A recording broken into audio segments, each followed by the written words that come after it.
안녕하세요. 크립토 노마드입니다. 비트코인이 한 번 더 휘청이는 모습을 보여주면서 보는 사람 참 힘들게 만드는 그런 상황을 확인해주고 있습니다. 원래 우리 같은 일반 대중 심리는 휘발성이 강력한 측면이 존재해서 불이 붙으면 엄청 감정적으로 타오르고 대신 또 불이 꺼지면 또 언제 그랬냐 이런 듯이 이성을 되찾곤 합니다. 대중 심리, 군중 심리의 특징이자 또 무서운 점이기도 합니다. 비트코인이 4만 달러 밑에서 한 방 더 얻어맞는 모습을 보이면서 회의론, 또 비관론, 약속이나 한 것처럼 고개를 들고 있는 것 같습니다. 이러다 쇼스 퀴즈라도 한번 나와서 갑자기 또 급반등하면 언제 그랬냐는 듯이 환호와 또 열기에 불타오르곤 합니다. 시작부터 이런 말씀을 드리는 것은 적어도 내가 충실하게 리서치와 분석을 통해서 투자를 결정한 종목이라면 이처럼 휘발성이 강한 군중 심리에 반응할 필요도 이유도 없다라는 점을 말씀드리고 싶어서입니다. 재밌는 것은 비트코인은 정말 일주일째 꽤 힘든 박스권 횡보를 보이면서 오히려 저점을 낮추는 듯한 모습까지 확인해주고 있는데 역사적으로 언제나 항상 랠리 직전에 발생했던 그런 신호들도 계속해서 포착되고 있다는 겁니다. 역사는 반복적이기 때문에 아무래도 기대감을 갖게 마련인데 눈에 띄는 데이터들 어떤 방향성을 보여주고 있는지 짚어보도록 하겠습니다. 미국에서는 긴축 강화 정책이 속도를 낼 가능성 이제 현실에 훨씬 더 가까워진 가운데 중국에서는 금리 인하 등 다양한 경기 부양책이 동원되고 있습니다. 일단 1분기 GDP가 전문가 예상치보다는 높게 나왔지만 올해 목표치에는 못 미치는 수준으로 확인이 됐습니다. 상하이 봉쇄의 영향은 2분기에 이제 반영이 될 것이기 때문에 일단 중국에서는 돈줄이 풀리는 양적 완화 성격의 정책이 이어질 것으로 예상되고 있습니다. 우크라이나 전쟁은 정말이지 어려운 양상을 보이고 있습니다. 현재 러시아의 진격 상황을 보여주는 지도를 보면 우크라이나가 바다와 접하고 있는 지역들을 러시아가 거의 통제하고 있는 것을 확인할 수 있습니다. 왼쪽 이미지에서 빨간색으로 표시된 것이 러시아군 통제 영역에 들어간 지역입니다. 세계의 곡물 창고가 마음대로 항구 수출을 할 수 없는 그런 상황이 벌어질 가능성도 이제 생겼다라고 바라볼 수가 있는데 인플레이션은 어쩌면 이제 우리 생활의 일상에서 변수가 아니라 상수, 더 강화될 일만 남은 것인지도 모르겠습니다. 챙겨야 할 것들이 참 많은 것 같습니다. 비트코인 상황도 챙겨야 하고 글로벌 거시경제 정책, 지정학적 리스크 이런 것들도 챙겨야 하고 무엇보다 우리 멘탈까지 잘 챙겨야 하는 그런 상황입니다. 어려운 시기는 맞는데 원래 이렇게 개미들 속 타들게 만들었다가 한 번씩 갑자기 예상 못하게 급반등을 해주곤 했던 게 비트코인이었습니다. 물론 막연하게 이렇게 생각만 하면 바보 같은 건데 우리는 어쨌든 데이터를 짚어보면서 그 가능성을 분석을 하는 거니까 이런 부분에 방점을 찍으시는 것도 아직 제도화 과정을 거치고 있는 암호화폐 시장에서 중장기 투자 스탠스를 강화시킬 수 있는 그런 방법 가운데 하나가 될 수 있지 않을까 생각합니다. 본격적인 시작에 앞서서 좋아요와 구독 또 알림 설정 꼭 부탁드리겠습니다. 영상 제작에 아주 큰 도움 된다는 말씀 함께 드립니다. 그럼 시작하겠습니다. 비트코인의 흐름은 여전히 심란합니다. 한국 시간으로 오후 1시쯤에 갑작스러운 하락빔이 크게 발생하면서 38,000달러 초반까지 급격한 후퇴를 확인했습니다. 이번 비트코인의 단기 급락은 선물 시장의 영향에 따른 것으로 보입니다. 비트코인이 갑자기 훅 빠졌을 즈음에 주요 거래소에서 앞선 1시간 동안 1억 300만 달러 규모의 선물 포지션이 강제 청산된 것으로 나타났습니다. 그때 기준으로 이전 24시간 동안 2억 700만 달러 규모의 선물 포지션이 강제 청산된 것으로 전해지고 있습니다. 비트코인이 이렇게 한 방 더 얻어맞고 변동성을 보여주면서 그럼 이제 남은 건 절망뿐인가? 지금 보여지는 상황과 과거의 역사를 대입해보면 여전히 긍정적인 시그널들이 잇따르고 있는 그런 상황도 체크해보시면 좋을 것 같습니다. 먼저 암호화폐 분석가 크립토 로버의 경우에는 비트코인과 달러 인덱스의 관계를 분석했는데 그는 비트코인과 달러 인덱스는 가장 정확한 강세장 예측 신호 가운데 하나다. 이제 막 레드존에 진입했다. 올해 불마켓이 코앞에 와 있다. 이렇게 분석을 했습니다. 그가 공유한 차트에는 달러 인덱스와 비트코인의 가격이 함께 표시가 되어 있는데 녹색이 달러 인덱스, 빨간색이 비트코인입니다. 역사적으로 달러 인덱스가 고점을 찍고 하락하기 시작했을 때 비트코인은 상승하기 시작했고 달러 인덱스가 최저점을 기록할 때 비트코인은 최고점을 기록했습니다. 서로 역관계가 있는 겁니다. 이런 패턴은 2017년부터 2018년 사이, 또 2020년부터 2021년 사이에도 반복적으로 확인이 됐습니다. 크립토로버는 지금 달러 인덱스가 고점 구간에 진입했기 때문에 올해 비트코인의 불마켓이 곧 시작될 수 있다는 점을 강조하고 있는 것으로 바라볼 수 있습니다. 또 다른 분석가 T-애널리스트는 비트코인의 바닥을 가장 정확하게 탐지할 수 있는 것은 S&P 500의 주간 스토캐틱 RSI K라인이다. 이게 블루존을 벗어나면 비트코인이 바닥에 도달한 뒤에 엄청난 상승세가 이어진다. 이건 2011년과 2015년, 2018년, 2020년에 저점을 확인하면서 상승세를 입증했다. 그런데 조금 전에 블루존을 떠났다. 이렇게 밝혔습니다. 그가 공유한 차트에서는 위쪽에 비트코인의 가격 흐름, 아래쪽에 S&P 500의 가격 흐름과 또 주간 스토캐틱 RSI가 표시되어 있습니다. 주간 스토캐틱 RSI의 경우에는 하단 블루존을 찍었을 때는 비트코인이 저점을 보였고 이후에 상승세를 보인 것을 확인할 수가 있습니다. 이번에도 블루존을 찍었고 현재 하락세가 확인된 만큼 지금 상황이 거의 저점이고 이제 반등 랠리가 벌어질 수 있다. 이런 말을 하고 싶은 것으로 바라볼 수 있습니다. 과거의 역사성이 보여주는 데이터적인 분석이다 보니까 괜히 더 기대감을 갖게 만드는 것 같습니다. 코인텔레그래프는 이번 주 비트코인 시장을 바라보는 관전 포인트 5가지로 정리해서 분석을 했습니다.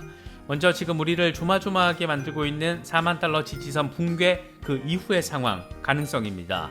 코인텔레그래프는 강세장은 가격이 50주 이동평균 이상일 때 발생한다. 100주 이동평균은 랠리를 제공할 수 있지만 2011년 이후로 더 아래로 하락세를 유지한 적은 없다. 200주 이동평균은 항상 바닥을 표시했고 라이프타임 서포트 채널과 합류한다. 이렇게 설명을 했습니다. 현재 50주 이동평균은 44,800달러 부근, 100주 이동평균은 35,000달러, 200주 이동평균은 21,000달러 부근인데 코인텔레그래프는 적어도 35,000달러 아래로 떨어질 가능성은 상대적으로 낮지만 강세장의 면모를 보이기 위해서는 일단 44,800달러 위로 올라서야 한다. 이런 점을 설명하고 있는 것으로 볼 수 있습니다.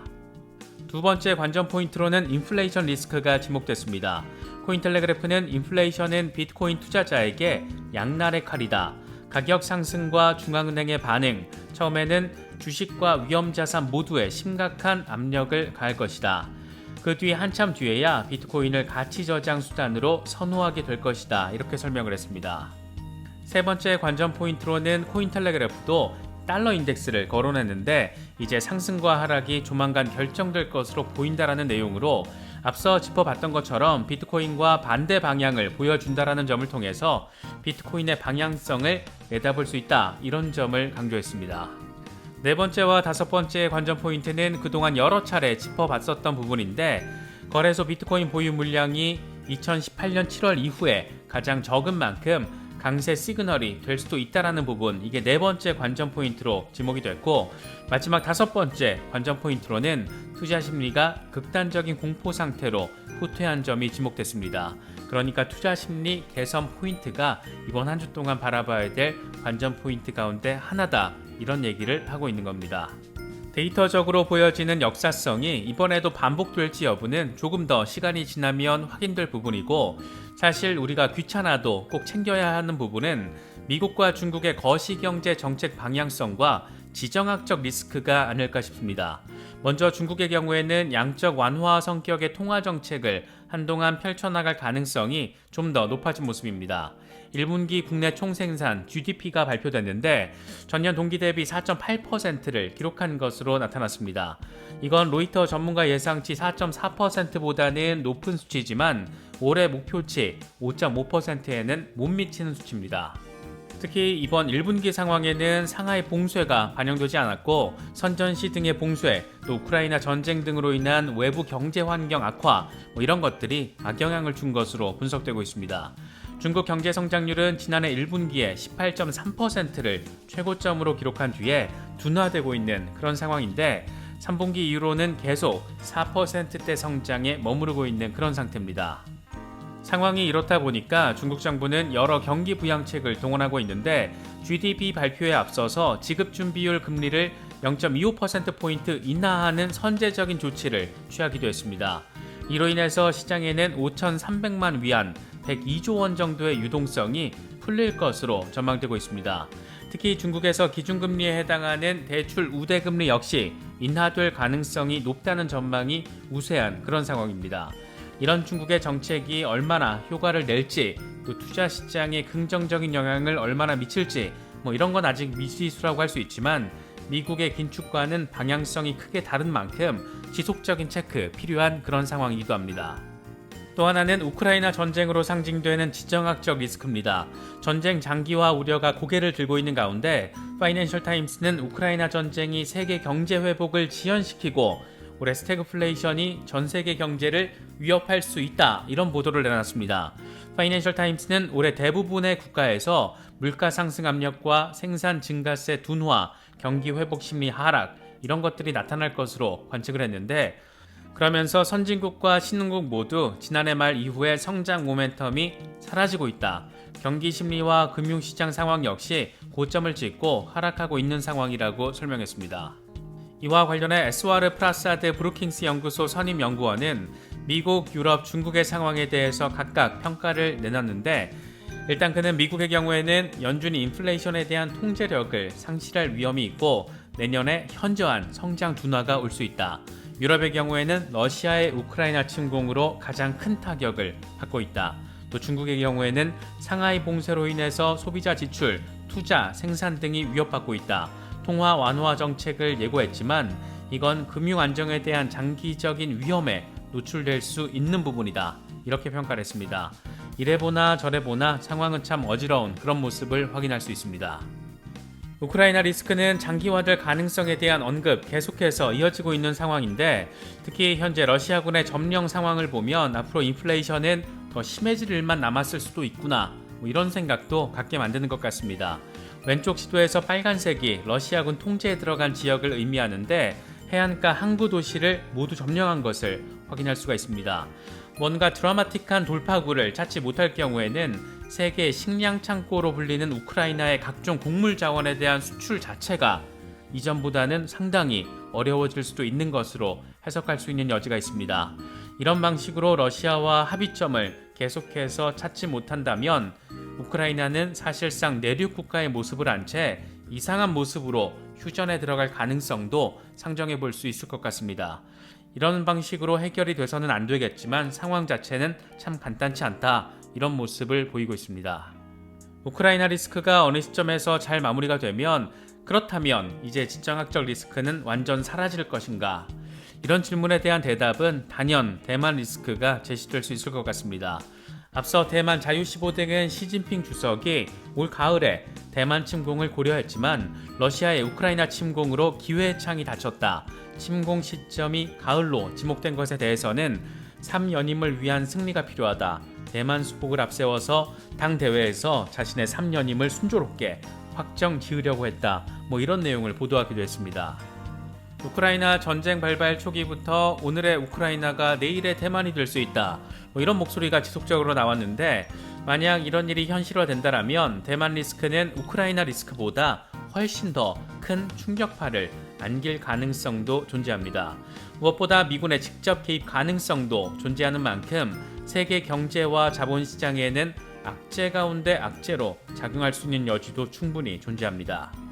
물론 이런 위기 상황에서 우크라이나 전쟁 초기에 러시아에서 그랬던 것처럼 비트코인 등 암호화폐가 리스크 해지의 역량을 보여주면 참 좋겠지만, 이게 지금 상황에서는 일관성과 지속성을 보여주거나 담보하지 못하고 있는 만큼 호재 가능성도 있지만 악재 가능성도 충분하다, 이런 점까지 염두에 둘 필요가 있는 그런 상황이 아닐까 싶습니다.